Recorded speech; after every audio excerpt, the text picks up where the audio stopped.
মেদিনীপুরে রায়না ছিরন বাঁকুড়া রই ফিতা যতন করে বাদলি মাথা তাও যে বাঁকা সিথা।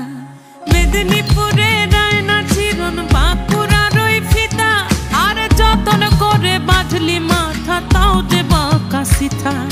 পেছ পাড়িয়া রাজকুমারী গলায় চন্দ্রহার দিনে দিনে বাড়ছে তোমার চুলেরই বাহার। পেছ পাড়িয়া রাজকুমার